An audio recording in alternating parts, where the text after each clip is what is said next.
Hi guys, JD again. Um, I made a video some time ago about my aching shoulders, and the solution was to train my back muscles because they were really untrained.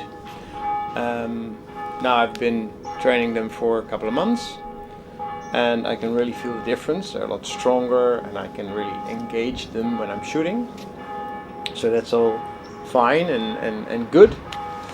But still, I wasn't really happy with some muscles in my shoulders that I could still feel, and every time after shooting, during the shooting, no problem, but after shooting, I was like, okay, I've been shooting. So I went to see a physical therapist to see if I was doing something wrong or if I had to do some other exercises and train specific muscles, etc. And this guy came with a very interesting insight.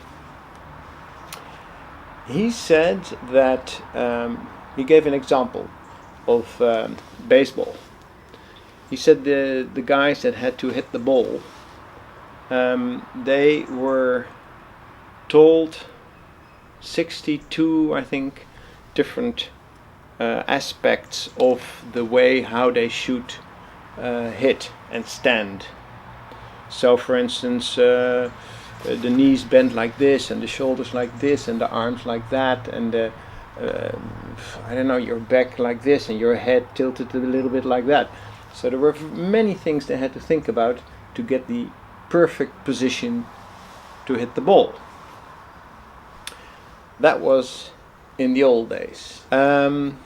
The new technique that they teach is to have them try and hit the ball with all kinds of difficulties. So keep your hands like this, keep your hands like this, keep your hands like this, stand like this, or stand like this, or whatever. So they make it really difficult. Instead of finding the perfect position, they try to make it really difficult to hit the ball. So your body has to, and all the muscles have to find a way to still hit the ball.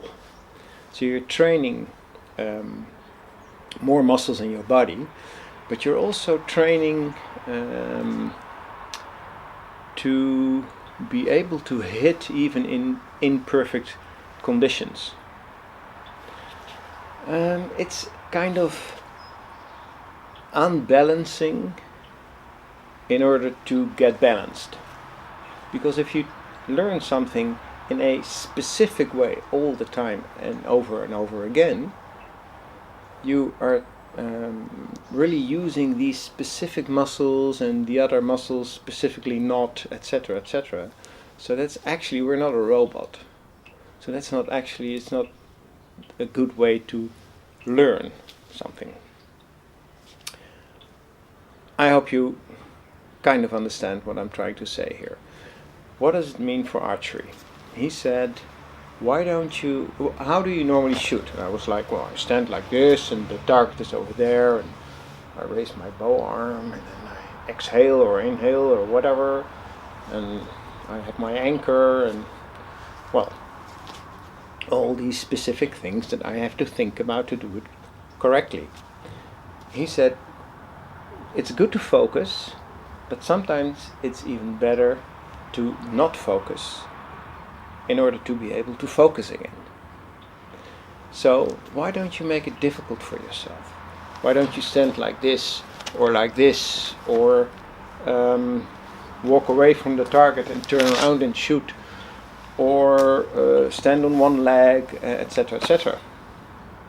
And actually, because I'm into 3D shooting in the woods, it's not always flat surface, and the circumstances are not always the same. So I thought, well, that might be a very good advice. And he said, you will see that the specific muscle that you're straining all the time now,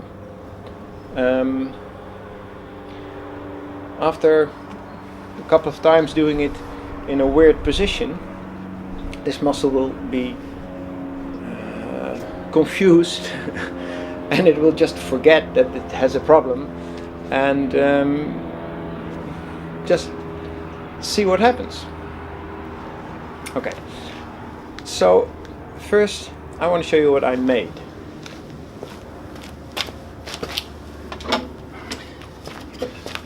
I made this thing to stand on. You can use it in various positions, which I will show in a moment.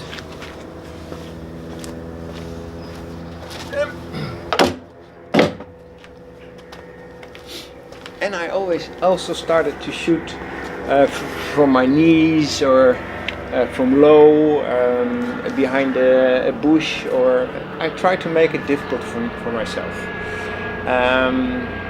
So I walk to the target, I take out my arrows, I walk away, turn around and I shoot again. From 5 meters, 10 meters, 15 meters. Anyway, the funny thing is I've been doing this, well, for a week now, and it helps, it really helps. I find that I become a better shot. I shoot a lot faster now. So when I take my position and I really try to do it correctly, I am a better archer than I was before. Before I was doing all these strange things.